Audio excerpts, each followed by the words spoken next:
that Mr. Epimaco Densing is a very corrupt person. He is a kalawag in the public service.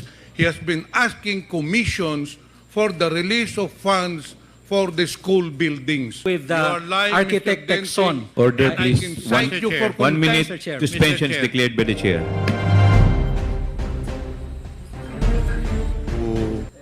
Mr. Epimaco Densing.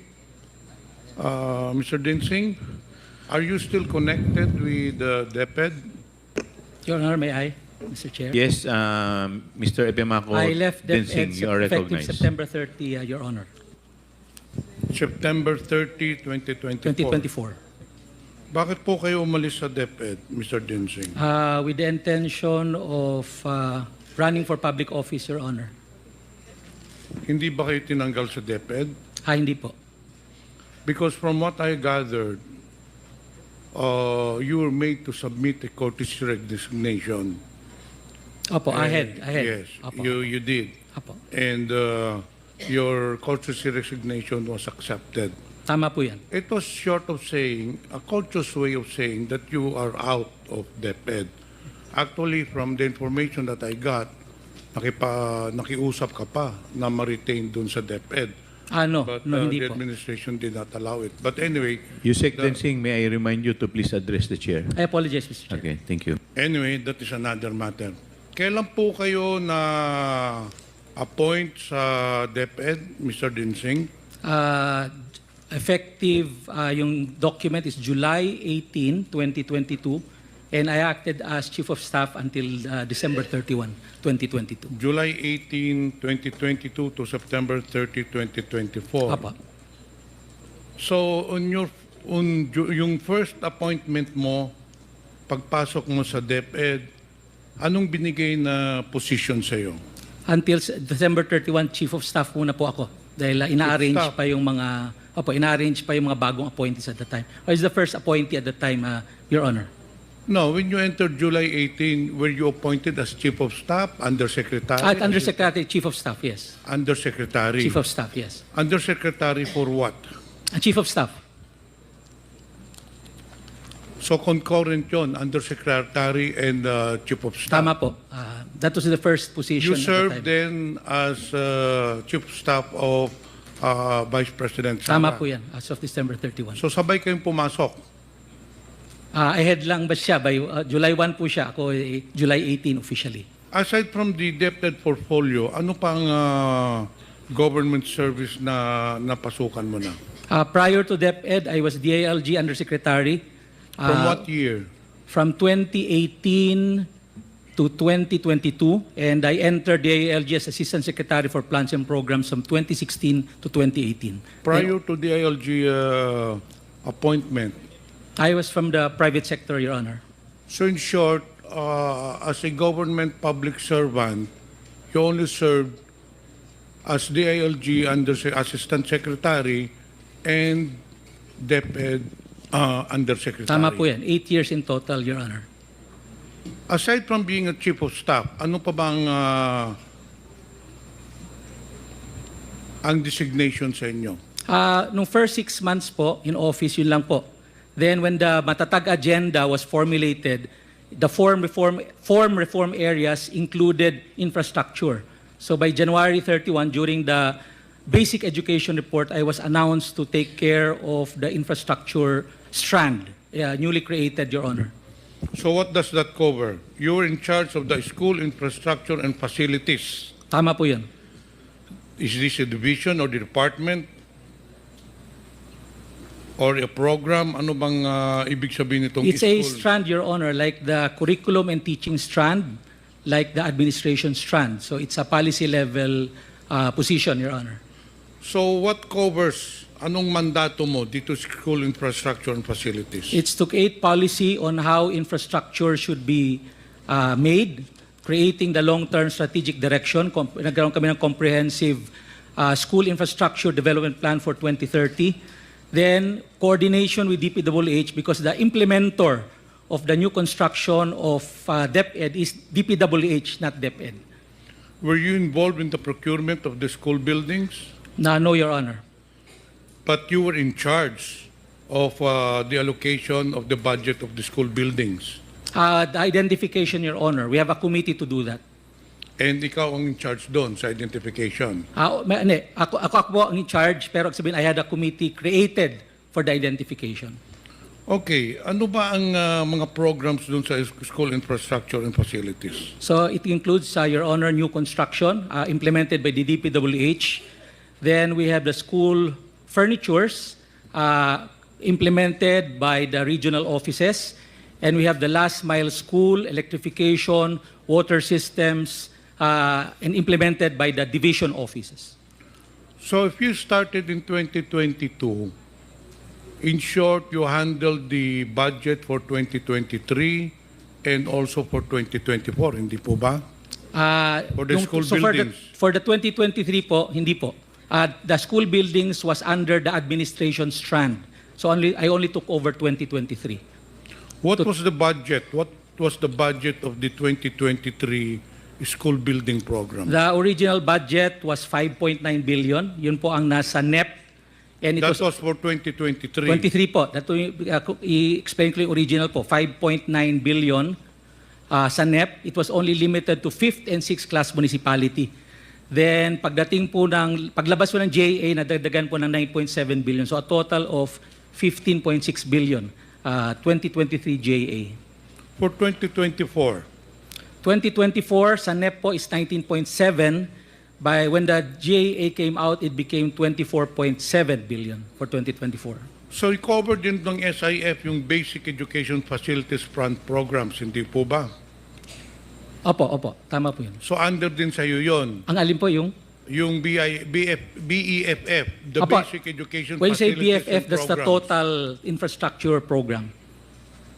But there is a discrepancy. And sabi mo kanina, 19.7 billion ang NEP. allocated. NEP.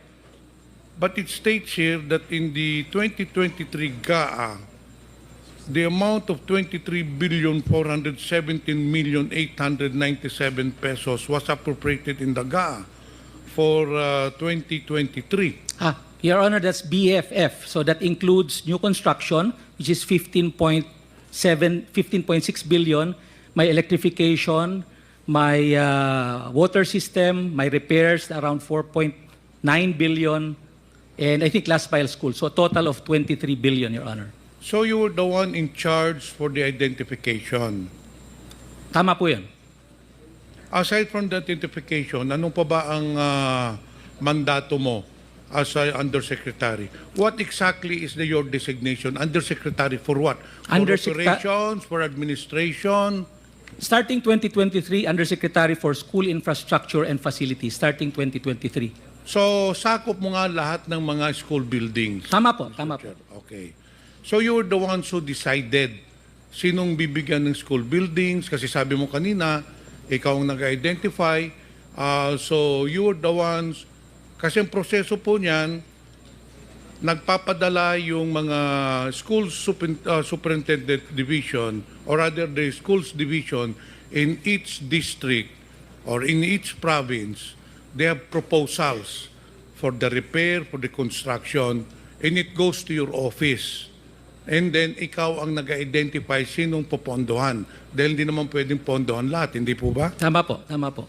Correct. Pero for this purpose, Your Honor, I made sure that it is equitably allocated. That's why in August 4, 2023, we created a National Technical Working Group composed of 4 area managers, members of Education Facilities Division, merong operations strand na outsider sa SIF strand para ho fair ang allocation and based on needs. And there's a criteria. The criteria is 70% should be allocated to those which are in makeshifts, yung talagang walang classroom from the very beginning, and 30% allocated dun sa may shortage, kagaya ng 2 shifts, 3 shifts, yung po shortage po yun. So nakafocus Mr. po Chair, dun.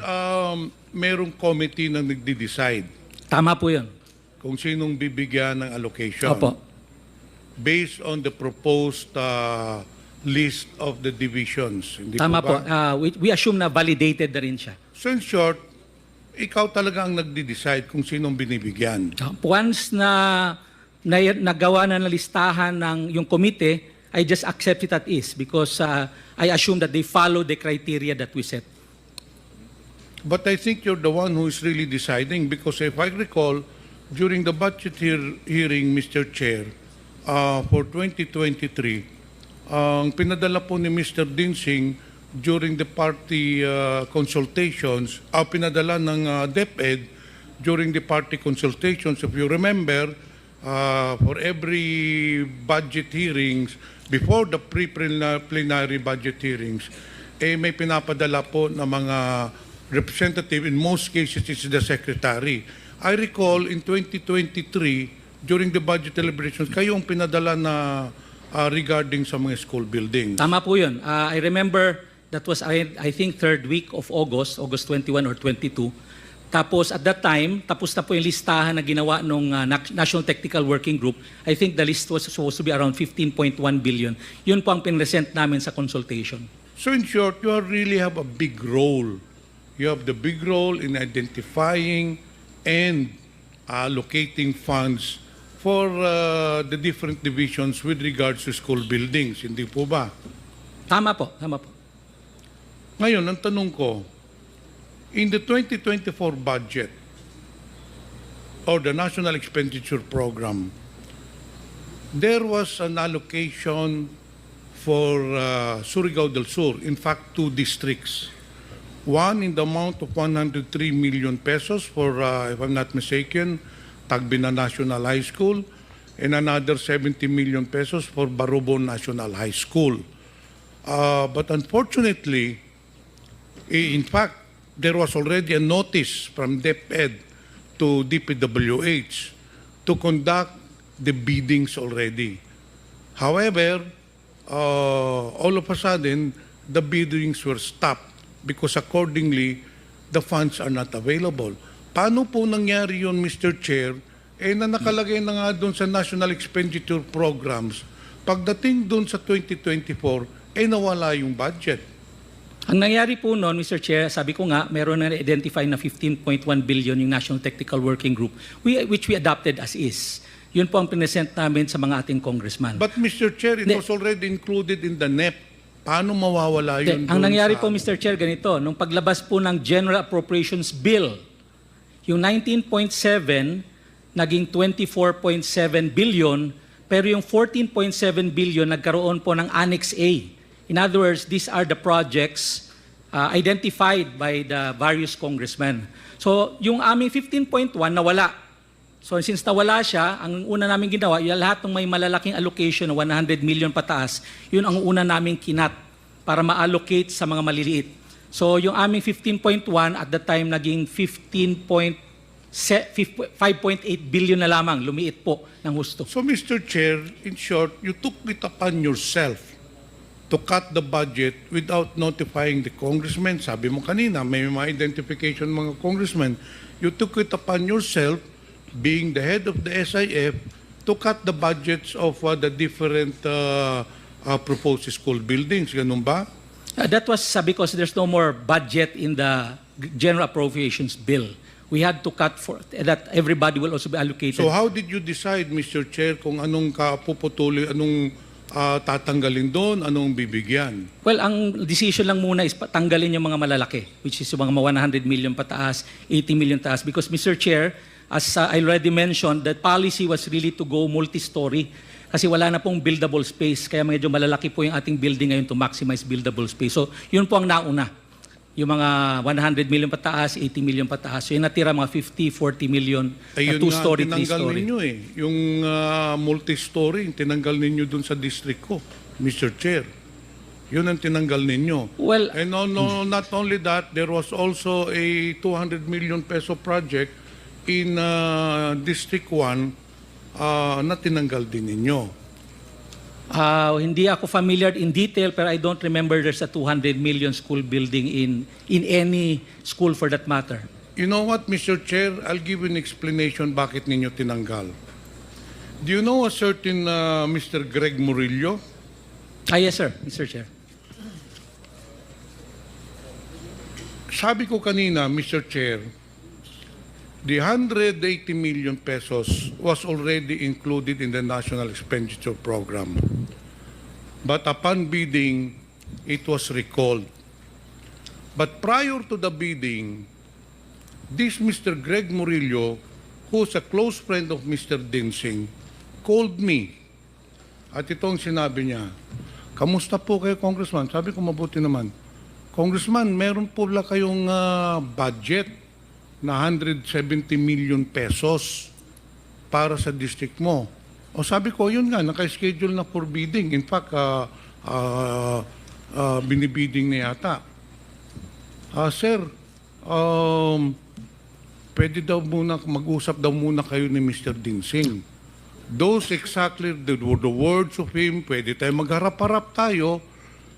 Baka naman pwede makipagkita ka kay Mr. Dinsing." And sabi ko, "Para saan?" Alam mo na, may pag-uusapan kayo. Right there and then, I already knew anong pag-uusapan. Si Mr. Dinsing hihingi ng komisyon. So, I told Mr. Greg Murillo, whom you admitted is your good friend, sinabi ko doon kay Mr. Murillo, "Why will I give money to Mr. Dinsing when this has already been allocated in the National Expenditure Program?" So, I did not entertain that anymore. And Mr. Chair, lo and behold, the funds did not come through. Kinancel yung bidding and then nawala na nga because I did not come across to the request of Mr. Dinsing na humingi siya ng komisyon. And not only that, Mr. Dinsing, hindi lang akong biktima niyan. Marami pong mga congressmen, and for the record, I want to put it in record, maraming mga congressmen na nagsabi din sa akin that you approach them. In fact, there is one congressman in Visayas that you were asking for 18% commission of the school buildings. Kasi ikaw nga ang nagdidesisyon kung sinong bibigyan, sino ang tatanggalan. In fact, it is on record. You just said kanina na ikaw ang nagdesisyon kung sinong tatanggalan, sinong bibigyan. Not only that, sometime last year or probably within this year, you met with some of the congressmen in Manila. I already talked to them. Humarap ka doon. May kasama ka pang contractor.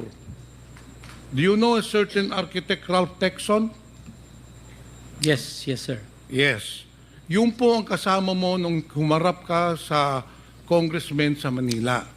And just the same, you were implying, you were asking for a commission, hindi lang yun, sinabi mo pa na yung contractor mong gagawa, itong si Mr. Architect Ralph Tecson. And that is the reason why, Mr. Chair, tinanggal si Mr. Dinsing sa DepEd.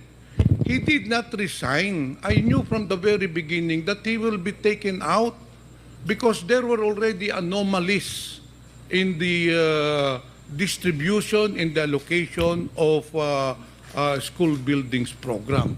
In fact, Mr. Chair, nung pag-alis niya sa DepEd, may isa pang inipit na 34 million pesos sa Bislig Central Elementary School, which is in my district. Now, I will not mention anymore the name. One official of the new administration sa DepEd called me. Ano ang sabi sa akin, Mr. Dinsing? "Kung meron ka bang project na 34 million sa Bislig Central Elementary?" Sabi ko, meron. Ano, nakabidding na? Hindi, ini-stop nga eh.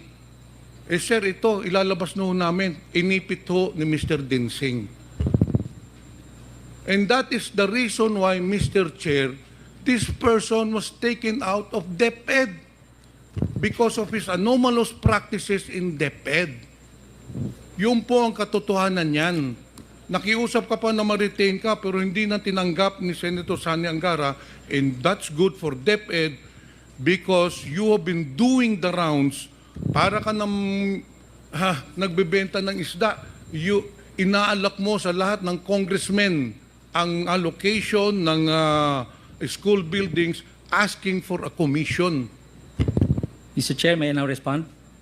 Yes, please. Well, first of all, respond. it's a blatant lie asking for commission. And that's the very reason I'm process-oriented. Sasabihin mo, Mr. Chair, Process-oriented po ako, ang Mr. mga Chair. congressmen, gusto mo mag-executive session tayo, ipapakita ko sa iyo mga congressmen. Sige, wala akong mo. nakausap. Yung sa Manila nyo, You I are was never with You are lying, Architect Mr. Tecson. Order, I please. can cite you for 1 minute Mr. Chair. suspension Mr. is Chair. declared by the chair.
Hearing resumes.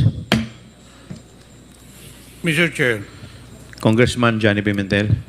it would be useless for this representation to ask further questions to the resource person because he's a pathological liar. What I will do, Mr. Chair, is gather more evidences to prove that what I am saying is true, that Mr. Epimaco Densing is a very corrupt person. He is a kalawag in the public service. He has been asking commissions for the release of funds for the school buildings. Papatunayan ko po yan sa next hearing. I'll gather more informations. Ito pa lang sasabihin ko sa iyo, Mr. Densing. Dapat wag ka nang bumalik sa gobyerno. The government does not need your kind. You are a very corrupt person making your position to your advantage. Yun lang po, Mr. Chair.